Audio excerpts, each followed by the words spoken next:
Kita seringkali marah dan kesal kepada pemimpin atau pejabat yang korup dan zalim.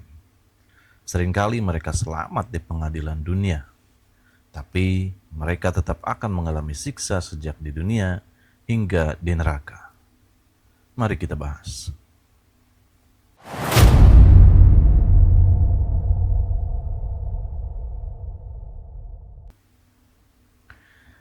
Di dunia, hukuman bagi seorang pemimpin atau pejabat yang korup seringkali tidak terlihat secara fisik karena tertutup oleh fasilitas kekuasaan.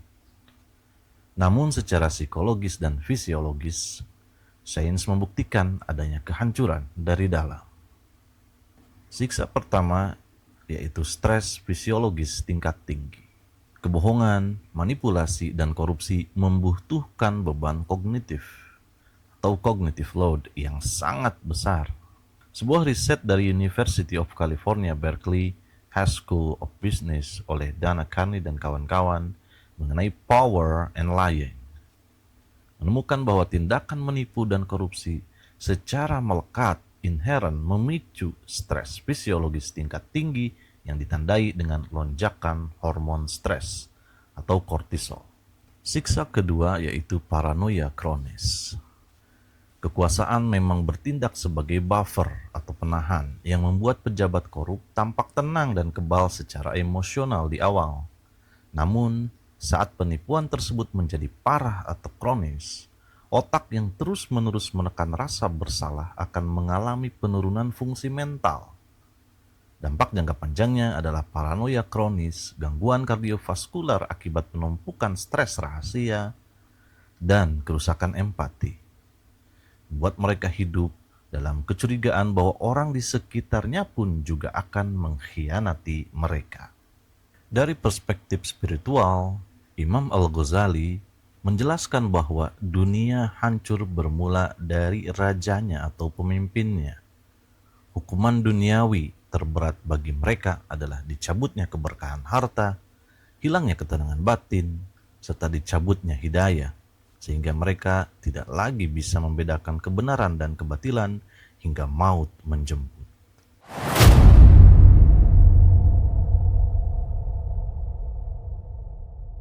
Di alam kubur, harta negara yang disalahgunakan atau ghulul secara literal akan dirubah atau dikonversi menjadi api yang membakar pelakunya, sekecil apapun nominalnya.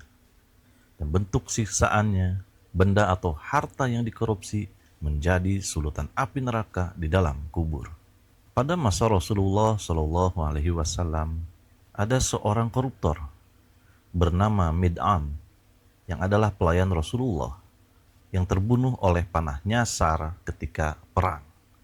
Para sahabat memujinya dan berkata, beruntunglah ia, surga untuknya. Namun Rasulullah Shallallahu Alaihi Wasallam membantah keras karena ia pernah mencuri sepotong kain dari harta rampasan publik atau baitul mal sebelum dibagikan. Rasulullah Shallallahu Alaihi Wasallam bersabda, "Kalla wallazi nafsi biyadihi inna samlata allati akhazaha yawma Khaybar minal maghanim lam tusibhal maqasimu latasta'ilu alaihi nar." Yang artinya, sekali-kali tidak, demi zat yang jiwaku berada di tangannya, sesungguhnya sepotong kain yang dia ambil pada hari Khaybar dari harta rampasan perang sebelum dibagikan, benar-benar menyala menjadi api yang membakarnya. Jika sepotong kain usang saja menyulut api yang membakar di kubur, secara logis bisa dibayangkan besaran api bagi pemimpin atau pejabat yang merampok miliaran rupiah, triliunan rupiah, hak jalan, kesehatan, dan kesejahteraan jutaan rakyatnya.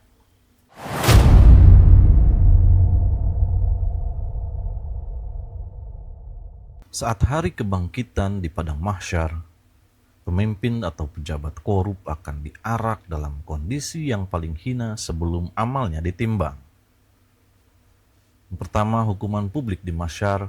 Pelaku korupsi akan dibangkitkan sambil memikul atau menggendong wujud harta yang dikorupsinya di leher atau punggungnya di hadapan seluruh umat manusia.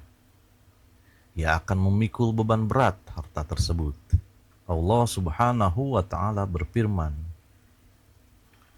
Bismillahirrahmanirrahim. Wa ma kana linabiyyin ay yaghulla wa may yaghlul ya'ti bima ghalla yaumal qiyamah summa tuwaffa kullu nafsim ma kasabat wa hum la yuzlamun. Yang artinya, dan tidak mungkin seorang nabi berkhianat dalam urusan harta publik. Barang siapa berkhianat, korupsi atau hulul, niscaya pada hari kiamat dia akan datang membawa apa yang dikhianatkannya itu. Kemudian setiap orang akan diberi balasan yang sempurna sesuai dengan apa yang dilakukannya, dan mereka tidak dizalimi.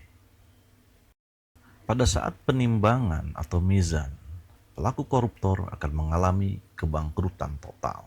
Karena kejahatannya berstatus hakul adami atau hak sesama manusia, seluruh amal kebaikan sang pemimpin atau pejabat seperti sholat, puasa, haji, dan lainnya akan dirampas dan dibagikan kepada jutaan rakyat yang haknya dicuri.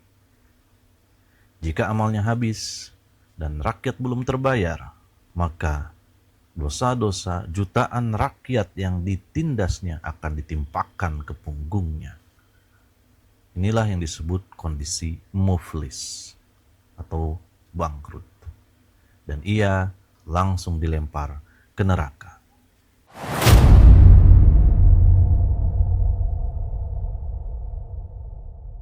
Durasi dan bentuk siksaan di neraka bagi pemimpin atau pejabat korup berbanding lurus dengan jumlah rakyat yang dikhianatinya.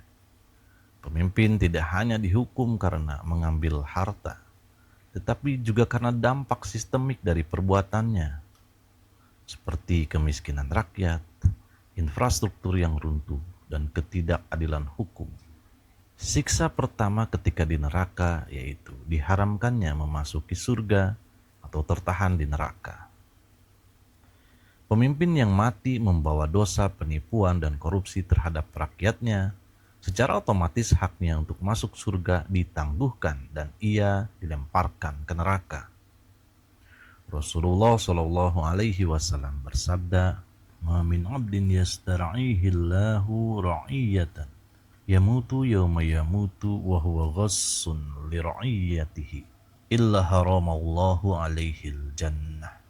Yang artinya, tidaklah seorang hamba yang Allah serahkan kepadanya untuk memimpin rakyatnya, lalu ia mati pada hari kematiannya dalam keadaan menipu atau mengkhianati rakyatnya, melainkan Allah mengharamkan baginya surga. Siksa kedua yaitu tubuh yang menjadi bahan bakar api neraka. Setiap sel darah dan daging pejabat yang tumbuh dari uang proyek fiktif, suap, atau penggelapan pajak secara literal akan diubah menjadi bahan bakar yang menarik api neraka. Siksaannya berupa pembakaran dari dalam perut, hamim, cairan mendidih, hingga ke kulit luar. Rasulullah Shallallahu Alaihi Wasallam bersabda, "Ya Ka'b bin Ujrah, innahu la yarbu lahmun nabata min suhtin illa kanatin naru awlabi." Yang berarti, wahai Ka'ab bin Ujrah, sesungguhnya tidaklah tumbuh daging dari harta yang haram, melainkan neraka lebih pantas baginya.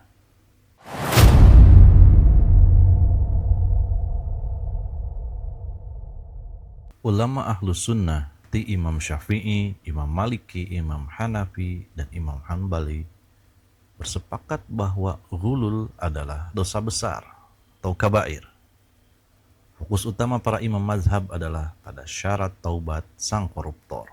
Keempat imam tersebut berpendapat bahwa taubat seorang koruptor tidak sah hanya dengan menangis, berumroh, atau beristighfar. Syarat mutlaknya adalah mengembalikan harta tersebut kepada pemiliknya, yaitu kas negara.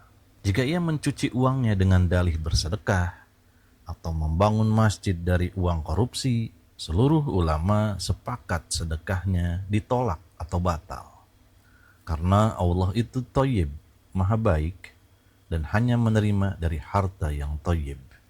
Imam Al-Ghazali sangat keras terhadap pejabat yang memperkaya diri. Beliau mengalokasikan bab khusus dalam Ihya Ulumuddin pada juz 2 kitab Al-Halal wal Haram. Imam Ghazali menyimpulkan bahwa mayoritas harta pemimpin yang zalim adalah haram karena didapat dari manipulasi pajak, suap, perizinan, dan perampasan. Beliau secara eksplisit memfatwakan, wa amma amwalus salatini fi zamanina fa aksaruha haram.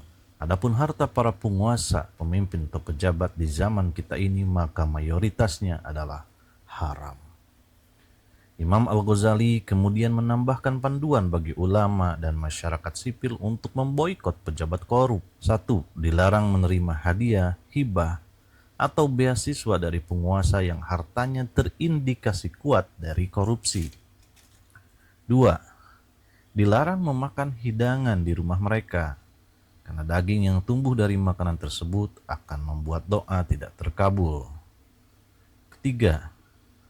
Menasihati mereka jika mampu, namun menjaga jarak agar legitimasi agama tidak digunakan untuk membenarkan tindakan korup mereka. Itulah tadi pembahasan siksa bagi pemimpin atau pejabat yang korup. Semoga kita semua dijauhi dari perbuatan tersebut. Nauzubillahi min zalik. Video berikutnya kami akan membahas sejarah tahun Hijriyah, khususnya bulan Muharram. Subscribe agar tidak ketinggalan, like, komen, dan share jika video ini bermanfaat. Terima kasih sudah menonton. Wallahu a'lam bishawab. Assalamualaikum warahmatullahi wabarakatuh.